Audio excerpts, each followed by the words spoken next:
Yo, what's going on YouTube, and welcome back to another Destiny video and another Armsday guide. Apologies that this one was out a little bit later than usual. This would normally go out and reset, but given the sleeper simulant hype today, I was a little bit busy this morning. Speaking of which, if you haven't caught all of that stuff, then I've got videos on the sleeper simulant quest, how to solve the transceiver codes, and how to repair the Arekkz fusion core, so make sure you check those ones out if you haven't done it already. But let's get started on today's guide. So, Wednesday is Armsday, that means new field test weapons and also new Foundry orders. So let's kick it off with the Foundry orders, talk about whether or not there's anything worth purchasing this week, and then I'll show you the best locations to complete your field test weapons. First up, you have the Arekkz D, which is a really fast firing, low impact auto rifle with some pretty good stability. You then have another auto rifle under the Suros bracket, this time at the ARI-41. And this one similarly has extremely low impact, really high fire rate, just like the previous one. In fact, it's actually identical. However, this one has a little bit more stability. Then moving over to the third fusion rifle, you have another one from Suros, this time the ARI-45, and this one still has a relatively high fire rate, but has more impact than the one before and a little bit lower stability.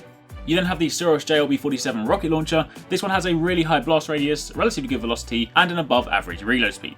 And then finally you have the Omolon Uzume RR4, which is a sniper rifle. I spoke about this one last week, but this one is a little bit low on the impact side of things, and the aim assist value isn't too high, but it does have good stability and a good reload rate. Now, as I mentioned last week, the reason I don't speak about the perks specifically is because obviously these do have random sets of perks, but if you do want to see what any of these weapons could well have, and also if you want to see the perks in full, I'll leave links in the description box down below to the various weapons on Destiny Tracker, and you can check them out in full.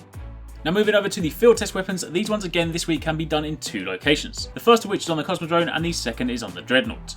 If we start things off on the Cosmodrome, this one is the same one as last week. The Omolon Test RR1 is a sniper rifle, and it requires that you kill fallen captains. So if you saw last week's video, then you should already know where to go, but in the event you missed it, you want to go to the Moth Yards, go right up to the top, to the relay station, to where the satellite dish is.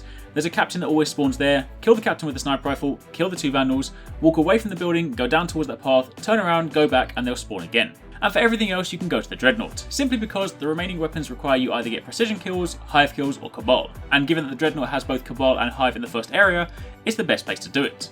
The Arekkz auto rifle requires that you kill Cabal, so simply shoot them when you see them. The Arekkz pulse rifle requires you get precision kills, so that can be done on both hive, taken, and obviously Cabal that are kicking around. You then have the Suros TSP-10 pulse rifle, which requires that you kill hive. Similarly, the Arekkz shotgun also requires hive kills, and obviously, as mentioned, the sniper rifle we've already done. So, that's it for your Armsday guide. Those are your Foundry orders, that's the easiest way to complete your field test weapons, and that's everything you need to know. Make sure you check out the links again down below if you want to find out more about the weapons, but aside from that, thank you very much for watching, take it easy, catch you next time, peace out.